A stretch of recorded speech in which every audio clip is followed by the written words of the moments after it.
Bonjour à tous et bienvenue dans cette vidéo où on va revenir sur cette histoire de re-render, de use effect qui se lance deux fois. Alors, qu'on soit bien d'accord, j'ai profité de la vidéo précédente où on corrige avec une petite astuce le coup que le use effect se relance. En fait, c'est pas le use effect qui se relance tel quel, c'est tout l'ensemble, hein, c'est bien le re-render qui se relance. Et ça a été monté avec le fameux strict mode. Deux choses.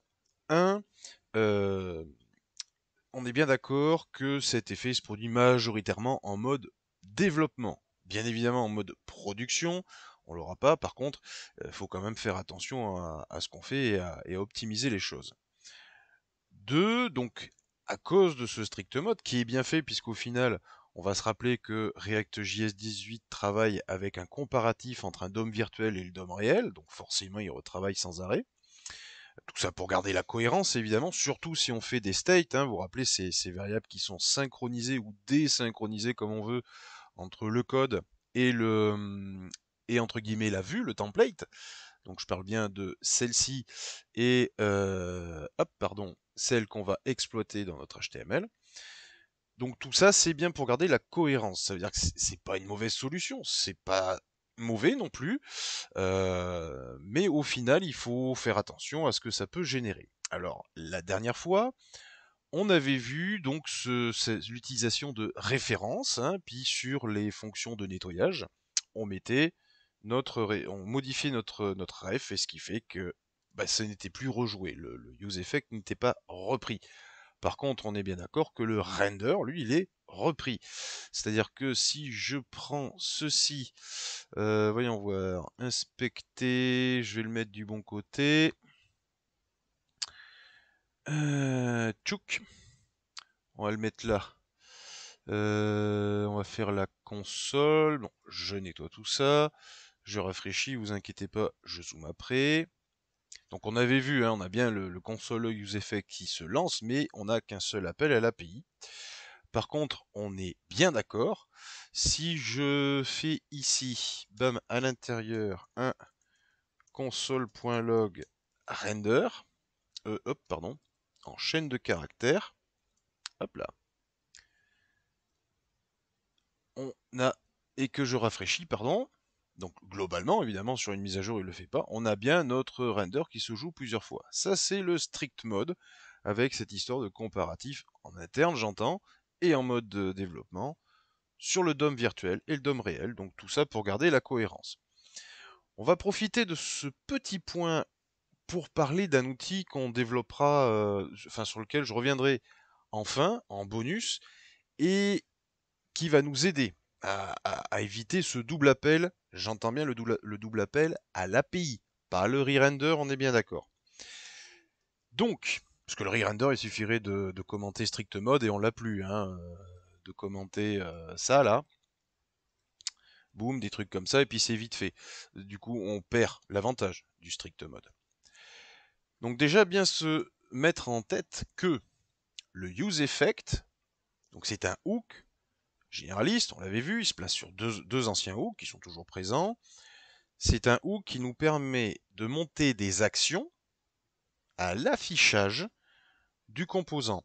Attention, j'ai pas dit de faire des appels API à l'affichage. J'ai dit les actions, n'importe quelle chose. On peut tout faire. On peut décider de faire ce qu'on veut au montage du composant, à l'affichage du composant. Ça inclut évidemment de faire nos appels API. Mais c'est pas forcément optimal. Il y a un outil qui est venu il n'y a pas très longtemps, qui évolue continuellement. Malheureusement, voilà, c'est un peu le problème encore une fois, de ce framework, hein. Il faut ramener tout un tas d'outils faits par d'autres personnes, joie, gaieté, bonheur. Donc on a un outil qui nous permet de se concentrer uniquement sur nos appels API pour travailler correctement, sans le use effect. Donc je vais commenter ce truc-là. Hop. Et donc évidemment, on est d'accord, il n'y a plus rien. Bon, là tout va bien, impeccable, ça marche. Et l'outil qu'on va utiliser, en fait, c'est React Query. Alors, encore une fois, React Query, on va y revenir parce que cet outil, il amène tout un tas de trucs et on en parlera en fin de série, en tant que vidéo bonus, parce que c'est vraiment quelque chose de très pratique. Comprenez le React Query comme un gros state général.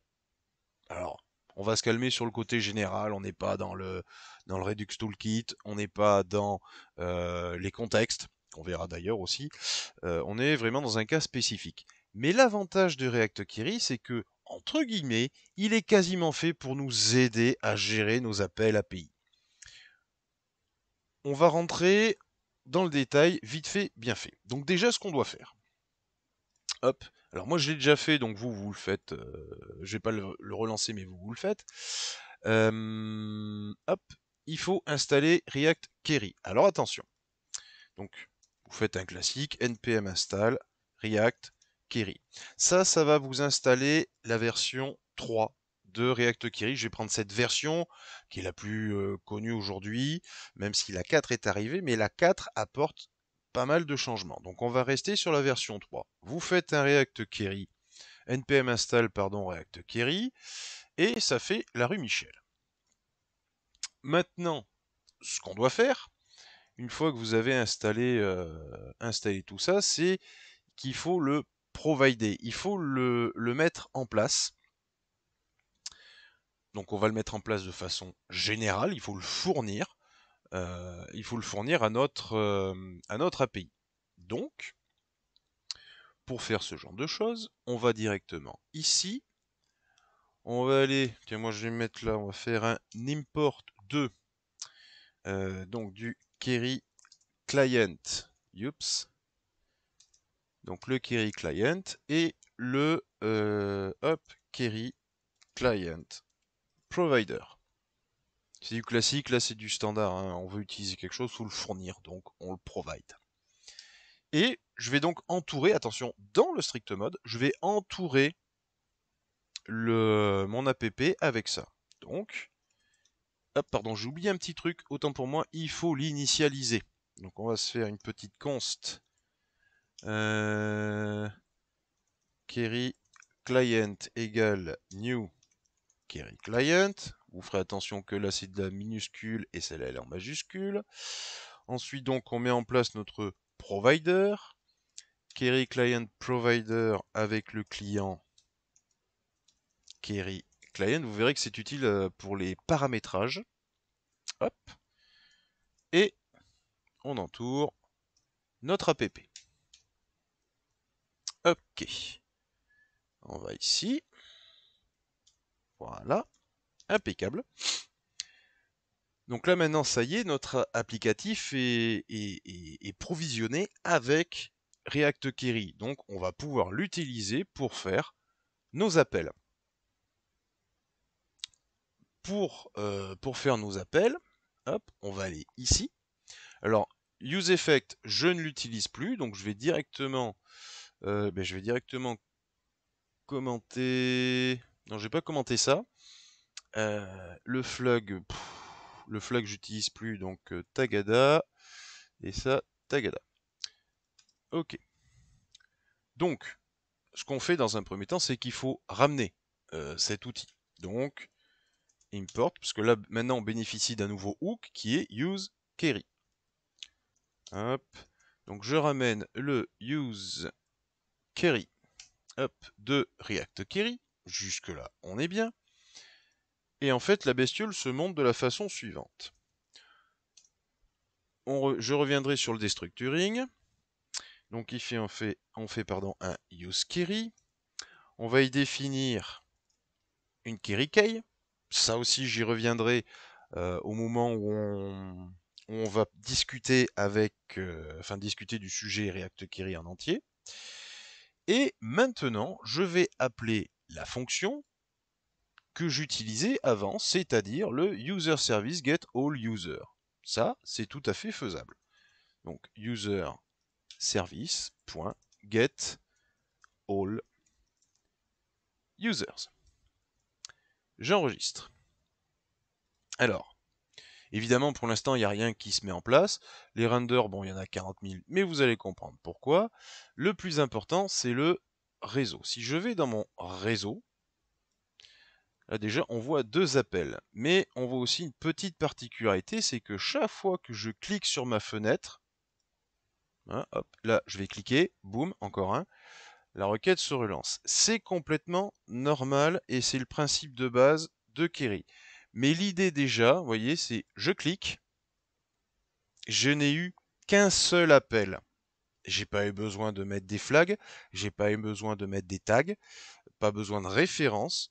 Il n'y a pas de notion de je me relance 2 fois avec le useEffect qui lui est attaché au render et donc au strict mode, normal. Mais du coup, là ici, il se lance 2 fois. Enfin, il se lance qu'une seule fois, pardon, et c'est bien ce qu'on lui demande.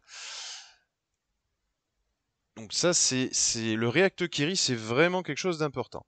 Dans la deuxième petite vidéo sur ce sujet-là, histoire de bien comprendre l'impact des appels extérieurs et de ce re-render, je vais juste vous expliquer, hop, le pourquoi chaque fois qu'on clique, il nous parle, et puis un petit peu comment fonctionne le React Query, que vous compreniez bien ce qui se passe.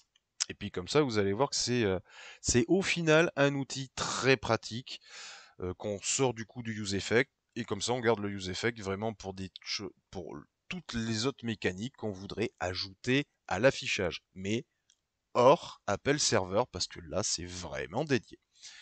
Prochaine vidéo donc, on s'occupe un petit peu de paramétrer notre React Query.